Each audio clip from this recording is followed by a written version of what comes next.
Yes, welcome to NTT20 podcast, our mid-season League 2 predictions, or potentially re-predictions. This podcast sponsored by Sky Bet and the Sky Bet EFL Building Foundations Fund. It's me, Ali Maxwell, it's him, George Ellick, and we're in some new surroundings. That should definitely be, rather than mid-season predictions, the name of this pod should be The Redictions. Where we redict what we think is going to happen. That's exactly what we're going to do. Exactly. We're being hosted by Spotify today, which is incredibly exciting. Very smart, I must say. Very kind of them. No slight on our regular studio. Footwork, the legends at Footwork, are moving. So as of next week, we will be in our new home.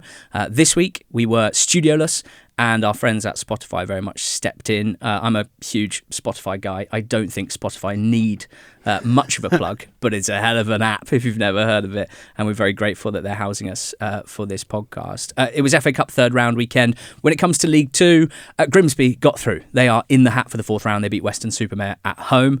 There was also a game between Salford and Swindon, two fourth-tier sides. That game got postponed due to the weather. So one of them will be, well, they'll both be in the draw, and one of them will be in the fourth round as well. Otherwise, not too much drama, which means we can get straight into our predictions, our redictions, our re-predictions, and we'll start with automatic promotion, where pre-season we picked Chesterfield, MK Dons and Barnet to win automatic promotion from League 2. The current situation has Bromley first on 51, 5 points clear of Swindon, who are second on 46. Bromley have played a game more than most teams on account of their win this weekend at Tranmere, where most teams had the weekend off or played in the FA Cup. Swindon are second on 46. Then it's Walsall and Salford on 43 with a dotted line between them. Rounding out the playoff places at the moment, MK Dons on 41 and Cambridge on 41. Chesterfield on 40 are in 7th. Then there's Notts County on 39. A 3-point jump to Colchester and Crewe on 36. Barnet 35. Grimsby 34. Fleetwood 34. I'm going to stop there, George. Okay. But it's fair to say that when it comes to League 2, we can be fairly confident that lots will change between now and the end of the season. It happens every year. And what I want to know is who you think will be automatically promoted. So the three teams that I have as the top three, in no particular order, but I can order them if you want me to. I'd like a champion. I think Bromley are the likeliest champions at this stage with their 5-point gap to Swindon in second, albeit Swindon have a game in hand. The two teams I think are going to go up with them are MK Dons and Salford City. It's the same as me. No.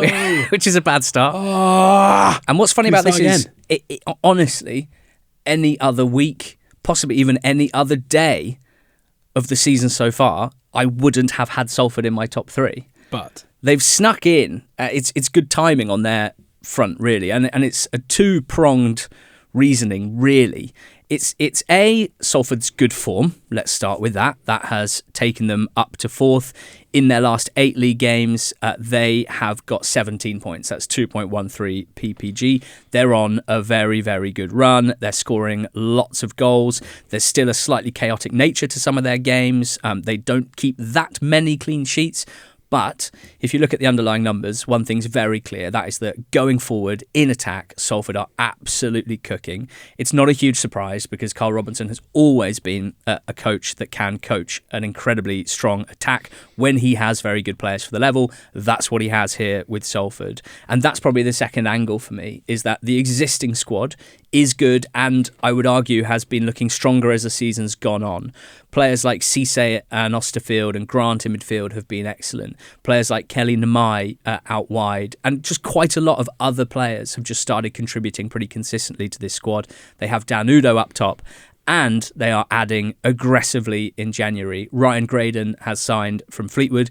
He is, at the very least, a good striker at this level who can and does play in a front two as well, so should complement Udo rather than challenge necessarily for his place, and feasibly could be a very good striker at the level if he can stay fit, and that's been an issue for him over the last 2 seasons. the rumoured transfer fees, the rumoured wages suggest that Salford are in a position where they look at the League Two landscape. They look at the fact that next season the financial rules are being tweaked once again to try and rein in ownership, sort of cash injection into the playing budget. And this is basically the last season, as some people see it, where you can kind of really go for it without too much of a kind of financial leash being put on you. And I think they've looked at the landscape and said, let's go for it. Let's get ourselves over the line. I think they're going to end up with a serious squad in the second half of the season, having already had a very good one in the first half of the season. And they are massively trending upwards. The concern, as always, with Carl Robinson teams is they do tend to have fairly extreme swings of form. And it would not be a surprise if Salford at some point go 5 or 6 without a win and things get a little bit twitchy and a little bit tetchy. But the way they're playing right now, it's difficult to look at this team and go, they're just going to drop off a cliff. I think they look very, very strong. Yeah, I agree. And I think they're a basic team you can rely on for attacking output, which is important at this stage of the season. And even though I'm the first to bring up the streaky nature of Robinson's teams, having supported a club that he managed, he's also quite good with a target. Like often Oxford would be in quite a poor position or kind of on the fringes of the playoffs later on in the season. But if we were in the mix, we would generally force our way in there. And it kind of feels like maybe because of the way that he manages and because he's incredibly passionate, he did co-coms for Oxford's MK Dons game on Friday night for BBC Radio Oxford, and it was box office, as you'd expect. Pulled no punches at all, talking about people who'd worked with at the club previously. I think they should have enough quality in their side to kind of get over the line. With MK, pre-season favourites, and I reckon if I was to make a prediction as to which team will pick up the most points between now and the end of the season, it would be them. Going through another ridiculous injury crisis, but even though they're going through an injury crisis, the team came out on Friday and you're like, it's just an absurd team for League Two.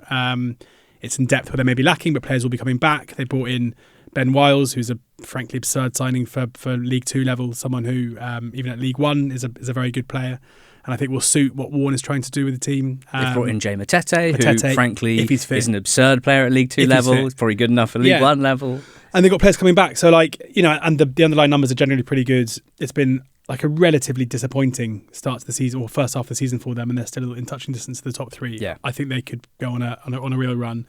And then Bromley, who, when you win 7 league games in a row, when you win 10 league games out of 11, it's going to put you in a really commanding position. I don't necessarily think they're going to be able to maintain this run, or I kind of know they're not going to be able to maintain this run, but when you put yourselves in that position and you put yourself 5 points clear of the rest, and when the style of play is one that, as we keep talking about, is so repeatable because they are so proficient from set pieces, because they don't give much away, even if they do regress to a team that, for a PPG that would have them top 6 rather than top, that will probably still be enough to get them over the line. Obviously, they're, when you consider they aren't a team who won the National League when they came up, we saw what happened with Walsall last season. Teams do get, or players, when they haven't gone through this experience necessarily, funny things do happen later on in the season, and I'm sure there'll be more twists and turns in terms of the title race, and obviously no shock at all if they don't win the league, but it's hard to have them out of the 3, and there seems to be such like a clarity of focus in terms of the whole club, Andy Woodman and everyone else, where they know that they belong where they are, and I don't think they're going to get, there's no surprise here. They're not going to get stage fright. Now they're top of the league. It's where they think they should be. Yeah, I agree that they're my sort of champions pick right now. The squad is there, I think, because they're not spending huge money or huge wages on players, because they came up from the National League with a core of players that didn't have tons of EFL experience.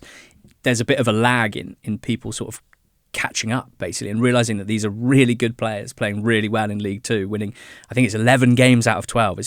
It must be one of, if not the best, League Two run that we've ever covered in 10 years. 11 wins out of 12. It is absolutely ridiculous at this level. And the manager is completely on top of things. Like, you look at some of his rotation over the Christmas period that kept them going, absolutely spot on. In midfield in particular, they've got a situation where they've got Ben Thompson, they've got Ben Krauhaus, they've got William Hondermark, all of them really energetic, box-to-box number 8s who can offer goals, and all have scored goals recently. And then you've got Ashley Charles sitting at the base who looks imperious at the moment. It's players like Idris Odeteo have stepped up massively this season to become key players. Marcus Eiffel as well. Both of those young players, under 23 players, and Mitch Pinnock has just been, they basically are in a position because of how good they've been and how good their recruitment's been over the last few years. They're in that really nice position where they only need to focus on 2 key first team signings every year because they've already got players in the building, and that's a lovely place to be. And it means you can really focus on signing Mitch Pinnock, going out and getting him, knowing exactly that his style of crossing basically is going to create so many chances for the players you already have, and that's exactly what's happened. With MK, I do think it would be one of the funniest things in League 2 history if they don't go up. I think MK is spending relative to everyone else in the division, with the possible exception of Chesterfield and Salford, is probably as large a gap as any League 2 club has ever had at this level. Despite that spend, they haven't looked all-conquering as you would want with that level of spend. But it's the spend that has them in the top 3 for me. It just gives them such an advantage the longer the season goes on. To your point, I think the injuries that they've had, I think it's Mendes-Lang and Collar in particular, have meant, and Gilby, sorry, that's why they've bought Ben Wiles and Jay Matete so early on in the window. But those guys will come back, and then come March and April and May, their squads are just going to be absolutely absurd. Aaron Collins hasn't had a big run yet, but he will. Patterson's doing really well at the top of the pitch. And I think they will just be strong, particularly in those last few months, and I think that'll get them into 3rd place. We've already mentioned a bit of transfer action. Matete and Wiles have been headliners on NTT20.com's transfer bulletins. George and I, but also a much wider team, working really hard every single day, basically, to provide really quick, timely bulletins every morning, 6:30 a.m. in your inbox. All the transfers from the day before, properly analysed. We're talking player profiling, we're talking squad fit, even opinions as well as to what sort of an impact we think they'll have. We think it's the best EFL transfer coverage around, so much better than what EFL fans normally get offered transfer-wise. And we'd love for you to head to ntt20.com and sign up so that you can enjoy it for the rest of January. In terms of the playoff picks, well, pre-season, we thought Bristol Rovers would make the playoffs. They are a long way off. We thought Walsall... They're in my... No, they're not. That'd be a hell of a run. We thought Walsall would. They're currently 3rd. We thought Swindon would. They're currently 2nd. We thought Colchester would. They're currently just outside in 9th. I'll kick off here with Swindon. They're 2nd. Clearly, we've not got them in our top 3. I think that Salford and MK Dons, just over a period of 2021 games, may just kick on, hit that extra gear and get above Swindon. But I would say that we, brackets you, have kind of constantly questioned their staying power this season. And up to this point, we're only just halfway through, they have pretty much answered every question. They started off as the free-flowing team.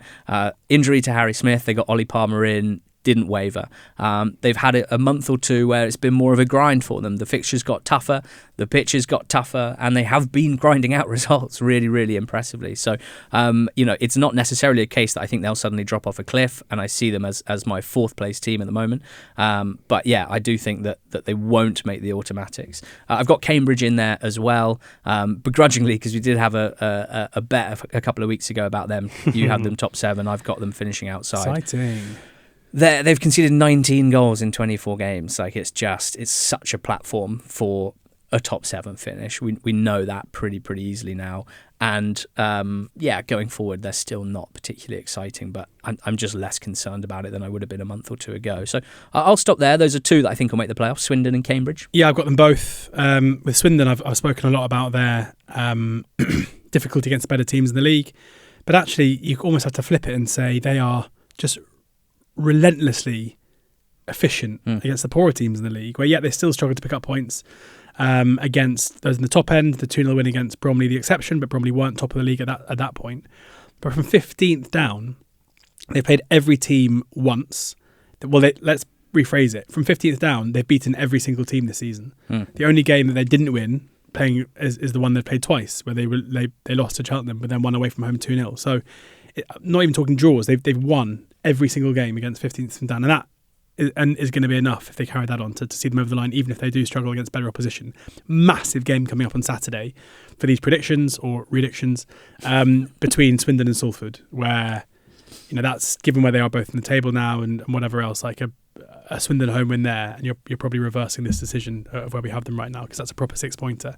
And I've got Cambridge as well for reasons already mentioned. My other 2 are Walsall, who I wouldn't be overly surprised if they did drop out of the 7. I still just think they are quite a way kind of worse than last season's iteration. In Kanu, they have that incredible low knee again. But last year, it felt like Nathan Lowe was the sprinkling of stardust on top of what was an incredibly efficient game model. Whereas this time around, they're not as solid defensively. Even in games where they do keep clean sheets, teams it feels like have more impact in terms of creating against them, even if they are still very efficient from an attacking standpoint. But I mean, they're currently third, and I have a huge respect for Matt Sadler. But I'm just not as sold this time, which probably, given my relationship with Walsall, means I'll now win the league. So let me jump in there, because basically all the things you've just said about Walsall were also my thoughts on Walsall. Are they out? And they're out for me. Drop out the top 7. Poor Walsall fans just cannot get a break. Yeah, I am worried about them. I think there's similar issues to last year. Like I said on the pod, I think it was last Monday, that basically everything that's happened so far this season with Walsall, there's no surprises. The good stuff is no surprise. The less good stuff is no surprise. I try not to be someone that just thinks, well, we saw them drop off a cliff last year, so that's going to happen again. It's not really how I look at things. But I do think the circumstances are relatively similar. I think that actually this year, individual players probably not playing as well, which is a point that you just made. I think they're not quite as good defensively. I think they're pretty iffy going forward in open play. They have huge issues when they concede the first goal. And I think the second time that teams play Walsall in a season, they are savvier, they are smarter. And I don't know whether there's an obvious new way of playing or tweak that Sadler can make. He should have learned from last season. He may have learned from last season. They've got a bigger squad, so they will be hoping to avoid fatigue, if that was a big factor in kind of March, April, May last season. But I just think they're going to have another run where they struggle. And I think that narrative from last year, the negative energy from the stands, will set in pretty early. They could have another strong run, but I kind of feel like they might have already had it. And I do have them dropping out. I've got Barnet making it in. Me too. I think it'd be. I do think there's an argument that, like, when you're a slave to the underlying numbers, particularly in League Two, I do think like the fluctuations within 10 game periods of teams' performances are very, very real. I think that consistently really, really strong performances in terms of underlying numbers, you don't necessarily get it to the same extent at League Two level. And so using them predictively has some pitfalls. But you couldn't be who we are, and you couldn't be people that look at the numbers and ignore that Barnet have, since about their 4th or 5th game of the season, maintained an unbelievably consistent performance level and a pretty dominant performance level based on chances that they create and chances that they give up. And even if the results haven't yet moved in line with that, and even if they never become a team that picks up the most points in the league from now to the end of the season, which is what the underlying numbers might suggest that they would, I still think it's a base level of performance that will just see them ticking over, keep going, gain confidence, keep going. They are a team that could easily rattle off 4 or 5 wins in a row based on the way that they're playing. And suddenly you're cemented in the top 7, and you're probably looking at top 3 at that point. So I think at this point I have to still believe that will happen. You've got them in as well. Yeah, I got them in. And it's not even just the underlying numbers. Like, we were very, very positive on them pre-season and what they did last season. Like, they came up to League Two as a phenomenal National League side, kept most of their important players, and have been posting good numbers ever since. So a little bit of concern, and I kind of spoke about it on the Monday pod a few weeks ago, around that run of form, kind of going to Newport and only drawing 0-0, the back-to-back defeats against Chesterfield and Salford it was. Their 2 wins over Bristol Rovers and Crawley, the last 2 have been good to get them back on track. But yeah, I just think if they maintain their level of performance, it should be enough to get them going. I was with a heavy heart, and I'm assuming that your 4th team in place of my Walsall at Colchester, and they were one that I really wanted to get in there, but I just couldn't really make a case. It was between Cambridge and Colchester for me, but given the points that Cambridge have got on the board, and as we say, because of their really good defensive unit and the good defensive numbers, I just couldn't find a way to make a case for them to close that gap. No. I want to pick Colchester. I think at their best, they're really, really, really good. I think they've got a lower floor than some of the teams here, and this, they've got Mbick. Doesn't look like he'll be recalled, but he might be recalled. I've got Chesterfield making it in. Wow. There's no doubt that they have, up to this point, not been as strong as I expected. They're still 7th in the league table. They're still in the playoff places right now, and they just buy more and more players to de-risk things, right? Like that is what being rich at this level allows you to do. And it gives them huge depth that other clubs don't have. Like Colchester, if there's an injury to Lisby or if there's an injury to Vide or Mbic, like instantly they look way weaker, in my opinion. If there's an injury to, well, Payne was out for a few weeks and they did pretty well without him, so that's not a good example. With Chesterfield, they have already signed 5 players in this window. They signed Sammy Braybrook, who we think might be one of the best midfielders at the level. They signed Sam Curtis to plug a gap at right back. Not sure how good or not he's going to be. They signed Tom Pearce at left back, again reacting to an injury to Gordon. They signed Sil Schwinkels centre back, which is an area where they have to improve, and we think Schwinkels will help them do that.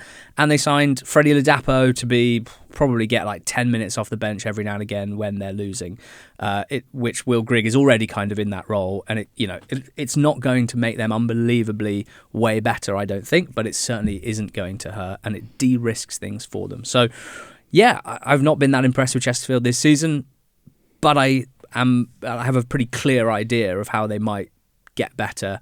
I still believe in Paul Cook overall as a manager seeking promotion, and the squad that he has means that there's really, there's little excuse if they don't finish 7th or higher. I think that they will, as much as I think it would be, as much as I prefer watching Colchester, as much as I think what Cowley's doing with Colchester is a bit more impressive right now, I've got Chesterfield in there. So yeah, my top 7, Bromley, Salford, MK Dons, and then in the playoffs, Swindon, Cambridge, Barnet and Chesterfield. Yours, Bromley? I'm surprised about your Chesterfield pick, but especially because I feel like normally you're the one warning me off getting too carried away by January signings. But here we are. Yeah. Well, I'm getting old, getting grumpier, and I'm getting less idealistic. Bromley, MK Dons and Salford, my top 3. Walsall, Swindon, Barnet and Cambridge United, my playoffs, with a heavy heart leaving out Colchester. It wouldn't surprise me at all if Colchester are the team currently in the top 10 or so who just go on a Bromley-esque mad run and gate crash the top 3, but at the same time, on the balance of percentages, as you say, with so many key players being loanees or younger players, I couldn't quite do it. Yeah, we should mention, just looking at the table, Notts County are there in 8th, 1 point off the playoffs with a game in hand over quite a few of the teams above them, probably wondering why they're not getting a mention. And I don't have a particularly strong answer. I think right now that 8th is about right for how Notts are playing. Of course, they do have Matthew Dennis and Alassane Jatta, and so they do have players at the sharp end of the pitch who could probably help, lift them a little bit higher than their baseline performances. And Patterson's doing an okay job, a pretty good job, I would say. There's just something about them at the moment. Maybe the signing of Bekray and Noru will add a bit of pace, a bit of excitement into their attack. I think that's kind of what they need. They're a little bit slow, methodical, and not as potent going forward. And defensively, they're good. They're fine. 26 goals conceded in 24 is good, but it's not Cambridge levels. It's not unbelievable. And so I do have them just missing out. Crewe, we should mention as well, they're 4 points off the playoffs as well. They've had a poor few weeks, in particular dropping points against teams right down in the relegation zone. And it doesn't feel to me like they're due a tilt at the playoffs, but we have been wrong many times before when it comes to Crewe. They're a Grimsby 1 point behind Barnet, with also very strong underlying numbers, probably wanting a mention as well. And Fleetwood, both of those teams would have to improve fairly significantly, but 6 point gaps are certainly not insurmountable. Accrington are 14th, Oldham are 15th, Gillingham are 16th, Tranmere are 17th. I think it's fair to say that we don't see any of them making enough of a run to make the top 7. When it comes to the relegation picture, George, we got a group of 5 teams separated by 4 points. Newport are bottom on 17, Harrogate are on 18 in 23rd. 19 points has Shrewsbury and Crawley. Bristol Rovers have 21 after getting their first win under Steve Evans last time out. Then there's a 3 point gap to Paul Gallagher's Barrow and Steve Cotterell's Cheltenham, who are 12 points above the relegation zone, but have lost an alarming number of their best players already at the start of this window due to loan recalls and contract expiry. On 3, say your 2 League 2 relegation teams. 1, 2, 3, Harrogate and Newport. Yeah, it's a bit of a shame. And also, there's been this perception for a long time now that Harrogate and Newport are going to go down. Looking at like the betting odds, they've been heavily odds on for a long time, albeit Newport have kind of drifted a little bit in that regard. over the last couple of weeks since Fuchs took over and has got their first home win of the season. But right now, Sky Bet have Newport County 4-11 to get relegated, and Harrogate 2-9. So even though the league table tells a bit of a different picture, with Harrogate 1 point off Shrewsbury and Crawley, who are 21st and 22nd, and Newport just 1 point off worse than that, there is a perception that the quality gap between those two and the others is only going to grow. I'm not sure I would necessarily think it's going to be that simple. This is not cut and dried at all. Like with Shrewsbury, there are, red flags everywhere, basically. Like there's a precedent for teams who are poorly run coming down from League One and going straight back down again. I still think despite having huge admiration and frankly love for Michael Appleton, this is a very, very different job and a very different test compared to where he's had success in the past. He's at Oxford with a decent budget in League Two, at Lincoln with not necessarily a great budget, but with a brilliant group of young players and a bit of stability and very good owners. He thrived. At Blackpool, under not great ownership, it was very difficult for him. Obviously, going back even further, Blackburn, Pompey, and now at Shrewsbury, where there's massive unrest off the pitch. He's been able to bring in some senior pros, some that he's worked with before, like Josh Ruffles, some that he hasn't, like Sam Clucas, but players you'd think would be good for the level. But right now, as a team, they're not very good, and they are in huge danger. I think you hire Michael Appleton to go out, sign a really young group of players as loanees or as permanent players so you can grow as assets and play front-footed, brave attacking football. The remit here is so different, and it's not really suited to this. With Crawley, given that Scott Lindsay's basically rebuilding the squad that got promoted under him at Crawley a couple of years ago, you would probably anticipate that they would improve. Defensively, they've been a shambles this season. 45 goals conceded is the most in the league, more than Newport, more than Harrogate. But I still just think, you look at the player quality of Harrogate and Newport versus the others. Even if Fuchs doesn't improve Newport, it would be an unbelievable story if he manages to lead them to safety. And similarly with Simon Weaver and Harrogate, there is, I think, a gap, and that gap, I can't make a strong case as to why either will overtake the teams above them. Yeah. In a kind of perverse way, I'm finding this League Two relegation battle quite exciting. I like the fact that there are at least 4 teams. We're giving Bristol Rovers a bit of a free pass here. They've been horrific as well. But broadly, we believe that Steve Evans will be able to, turn the ship around and get them away from it. Cheltenham, I do worry about for the next couple of months, but I think they've built enough of a buffer at this point, and Cotterill is doing a bit of a Cotterill with them. With Harrogate, they've been so bad for so long. They haven't won for so long. Their points return is so bad. But the huge extra context is around the manager, Simon Weaver. Any other club that we'd be talking about in this conversation, we'd be talking about them either having changed manager or probably imminently changing manager, roll the dice, try and get a better one in who gets a better outcome and kind of achieve survival. But it's kind of hard to know, whether there's any chance whatsoever that Simon Weaver would leave before the end of the season, even if they were cut adrift, with his dad being the chairman and with him having been manager for so long and being much more than a manager of Harrogate. But, the whole... It's also hard to know if changing the manager would help to keep them up, because we have absolutely no precedent with Harrogate. We don't know whether Weaver has been keeping them at this level against all odds, with a squad that generally has been pretty small and not that strong for the level, or whether changing could mean getting a new voice, getting a new energy and improving performances. You also have to wonder what that would mean for Harrogate Town as a whole. They would, if you were to change Weaver to try and keep you in the EFL, you'd be removing the thing that's defined you, the thing that has set you apart, basically, and has set you up for more success than you've ever had at any other period in this club's history, where it's mainly been like a regional club until the last couple of years. But right now, Weaver doesn't seem to have any idea how to change things. So it's hard to have much faith that with him at the helm, they're going to stay up. I've got Newport in there as well. I think Crawley have the best players. Potticks have got about 35 in their squad at the moment, and you might see that as a bad thing. It certainly seems from the outside to be very chaotic there at the moment, and I'm very concerned on a kind of atmosphere level that things could just completely unravel if they haven't already. They're certainly the best team going forward. Probably the least serious defensively.